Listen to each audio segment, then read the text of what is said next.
السلام علیکم ورحمۃ اللہ وبرکاتہ۔ ہے میرے مسلمان بھائیوں، یہ مسجد نبوی کے بالکل قریب لگے ہوئے قبرستان ہے، جس کو بہت سارے لوگ جنت البقیع کا قبرستان کہتے ہیں، جبکہ جنت البقیع نہیں ہے۔ حدیث شریف میں اس کا نام البقیع الغرقد آتا ہے۔ رسول اللہ صلی اللہ علیہ وسلم نے اس کو البقیع الغرقد کہا ہے، تو اس لیے یہ بقیع قبرستان کہنا چاہیے، اس کو جنت البقیع نہیں ہے۔ وہی نام دینا چاہیے جو نام رسول اللہ صلی اللہ علیہ وسلم نے دیا ہے، پہلی بات۔ دوسری بات کہ دیکھیے، یہ قبرستان رسول اللہ صلی اللہ علیہ وسلم کے زمانے سے ہے، اور رسول اللہ صلی اللہ علیہ وسلم کے زمانے میں جو قبریں بنائی جاتی تھی وہ اسی طرح کی قبریں بنائی جاتی تھی جیسا کہ آج آپ دیکھ رہے ہیں۔ نبی علیہ السلام کی بیویاں بھی اسی قبرستان میں ہیں، نبی صلی اللہ علیہ وسلم کی بیٹیاں بھی اسی قبرستان میں ہیں، نبی صلی اللہ علیہ وسلم کے فرزند بھی اسی قبرستان میں ہیں، نبی صلی اللہ علیہ وسلم کے نواسے حسن رضی اللہ تعالیٰ عنہ بھی اسی قبرستان میں ہیں، نبی صلی اللہ علیہ وسلم کے داماد عثمان رضی اللہ تعالیٰ عنہ بھی اسی قبرستان میں ہیں، اور ایسے تقریباً 10,000 سے زیادہ صحابہ کرام ہیں جو اس قبرستان میں دفن ہیں۔ جیسا کہ آپ یہ قبرستان دیکھ رہے ہیں، رسول اللہ صلی اللہ علیہ وسلم کے زمانے میں ایسی ہی قبریں بنائی جاتی تھی جیسا کہ آپ یہ قبریں آج دیکھ رہے ہیں۔ نبی علیہ السلام نے کبھی بھی اس قبرستان میں کسی صحابی کے قبر پر کوئی عمارت نہیں بنائی، کوئی گنبد نہیں بنایا، کوئی مینار نہیں بنایا،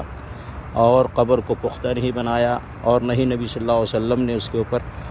وہاں پہ کسی کو سجادہ نشین بنا کر کے رکھا، نہ ہی نبی صلی اللہ علیہ وسلم نے کسی کو مجاور بنا کر کے رکھا، اور نہ ہی نبی صلی اللہ علیہ وسلم نے چادر چڑھایا کسی قبر پہ، اور نہ ہی صحابہ کرام کو چادر چڑھانے کا حکم دیا، نہ ہی نبی صلی اللہ علیہ وسلم نے قبر پہ پھول چڑھایا، نہ ہی نبی صلی اللہ علیہ وسلم نے کسی کو پھول چڑھانے کا حکم دیا۔ تو مسلمانوں کو ویسے ہی قبرستان بنانا چاہیے، اور قبرستان میں وہی کرنا چاہیے جو رسول اللہ صلی اللہ علیہ وسلم سے ثابت ہے، ورنہ اگر کوئی رسول اللہ صلی اللہ علیہ وسلم کے خلاف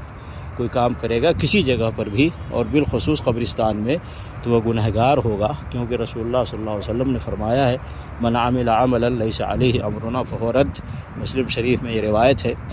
نبی علیہ السلام نے فرمایا کسی نے کوئی ایسا کام کیا جس پر میرا حکم نہیں ہے، وہ ریجیکٹ ہے، وہ عمل بھی مردود ہے، رد ہے، اور وہ عمل کرنے والا بھی مردود ہے اور رد ہے، تو اس لیے ایسا نہیں کرنا چاہیے۔ اور پھر اسی طریقے سے قبرستان کی زیارت کا جو مقصد ہے وہ مقصد ہے عبرت و نصیحت، کیونکہ نبی علیہ السلام نے فرمایا کہ کنت نہیتکم عن زیارت القبور فزوروها،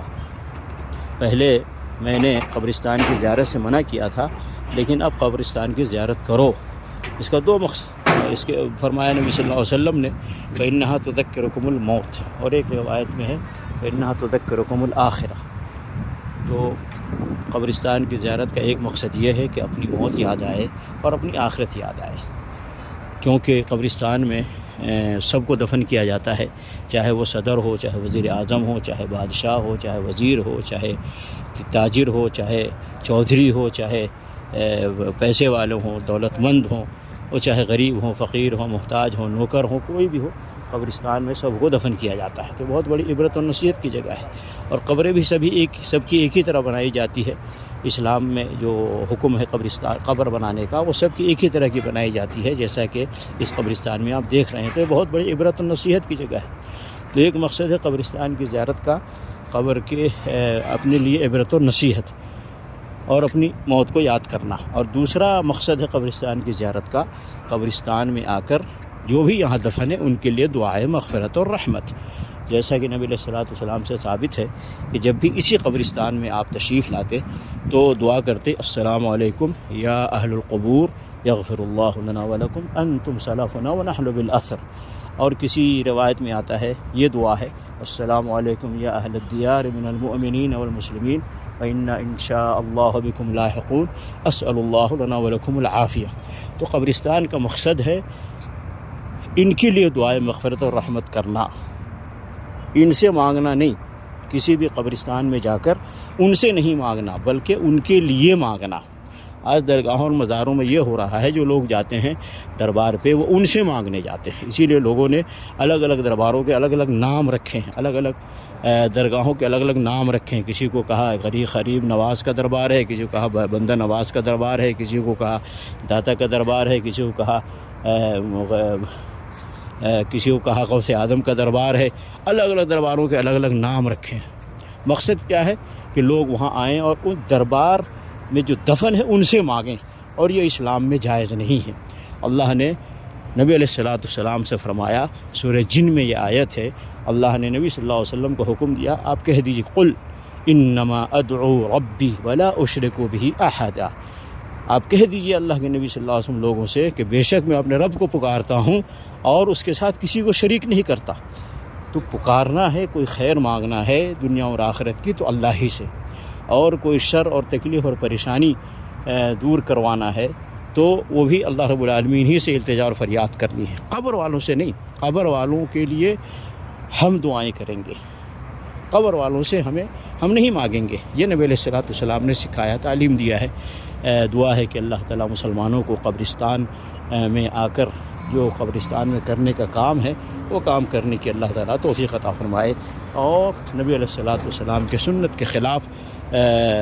کہیں بھی ہو، بالخصوص قبرستان میں عمل کرنے سے اللہ تعالیٰ مسلمانوں کو محفوظ فرمائے، اور اللہ تعالیٰ مسلمانوں کو نبی علیہ السلام کی سنت اور طریقے پر چلنے کی اللہ توفیق عطا فرمائے، اور رسول اللہ صلی اللہ علیہ وسلم کی مخالفت سے بچنے کی اللہ تعالیٰ مسلمانوں کو توفیق عطا فرمائے۔ آمین۔ السلام علیکم ورحمۃ اللہ وبرکاتہ۔